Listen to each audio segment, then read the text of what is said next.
Assalamu alaikum. Today my topic is about gender, यानी कि chapter number 4 of Life and Political Science for class 7th.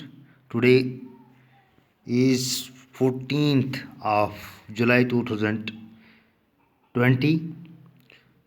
Chapter number 4, Growing Up as Boys and Girls.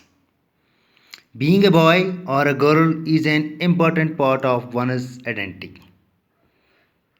चाहे इंसान चाहे boy हो या girl हो, लड़की हो या लड़का हो, ये इम्पोर्टेंट पार्ट है अपनी आइडेंटिटी का.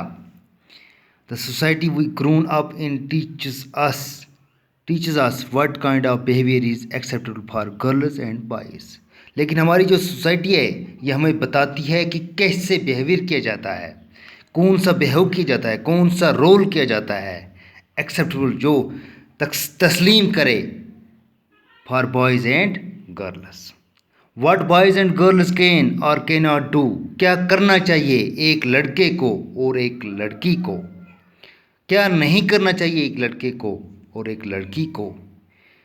These things are exactly the same everywhere. ये चीज़ें तो हर जगह सेम हैं, यकसां हैं, इनमें कोई फ़र्क नहीं है. Every society has its own rules and regulations. Her society को अपने रूल्स एंड रेगुलेशन होते हैं. इंसान सब कुछ पहले अपनी सोसाइटी में ही सीखता है. But do you all society look at boys and girls in the same way. अब हमें देखना है कि क्या सब सोसाइटी में लड़के को और लड़की को एकसां इज़्ज़त मिलती है, एक ही रवैये से देखा जाता है, या कि मुख्तलिफ है. क्योंकि ज़ाहिर सी बात है हर सोसाइटी में एक ही तरीके से लड़की और लड़के को नहीं देखा जा सकता है. इसमें कहीं कहीं फ़र्क भी होगा. We will try and answer this question in the chapter. हम इस क्वेश्चन की बारे में कोशिश करेंगे कि हम आगे इसके मुतलिक कुछ लेंगे, इसका जवाब लेंगे. We also look at how the different roles assigned to boys and girls prepare them for their future roles as man and woman. हमें इसमें पढ़ेंगे कि किस तरह ये डिफरेंस जो रोल होता है असाइन किया जाता है बॉयज़ और गर्ल में, जो आने वाले कल में मर्द और औरत के तौर पर सोसाइटी में होंगे. We will learn that most societies value man and woman differently. हमें बहुत सारी सोसाइटी में देखा है कि मर्द को अलग रोल दिया जाता है और औरत को अलग, यानी मुख्तलिफ. They roles woman play and the work they do are usually valued less they and role less. तो वो औरत को कम रुतबा देते हैं और मर्द को ज़्यादा, यानी कि डिस्क्रिमिनेशन दिखाते हैं. This chapter will also exam how inequality between man and woman emerge in the area of work. इस चैप्टर में हम ये भी देखेंगे कि किस तरह मुख्तलिफ कल्चरों में, वर्क एरिया में इनइक्वालिटी दिखाई जाती है मैन और वुमेन में, यानी कि मैन को सुपीरियर माना जाता है और औरत को इन्फीरियर माना जाता है.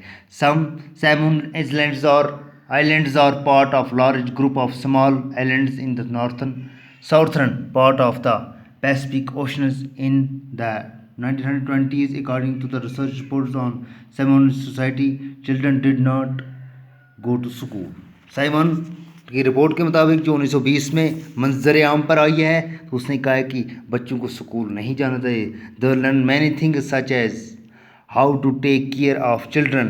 वो बहुत सारी चीज़ें अपनी सोसाइटी से सीख जाएंगे, जैसे how to care of children such as, ठीक है ना, और do household work for older children and from adults. तो वो बहुत सारी चीज़ें अपनी सोसाइटी में सीखेंगे, कैसे काम करना है, जैसे बड़े करते हैं, कैसे बिहेव करना है. Fishing was very important activity on the islands. Your young people therefore learn to undertake long fishing expedition. They learn these things at different points in their childhood. As soon as babies could walk, जैसे ही एक बच्चा चलने लगता है, there mother and other adults no longer looked after them. तो उसकी जो माँ होती है और बड़े होते हैं वो उसको देखते हैं. older children often as young age 5 years old, जितने की 5 साल का बड़ा। थैंक यू, शुक्रिया। अगले चैप्टर हम इंशाल्लाह कल पढ़ेंगे।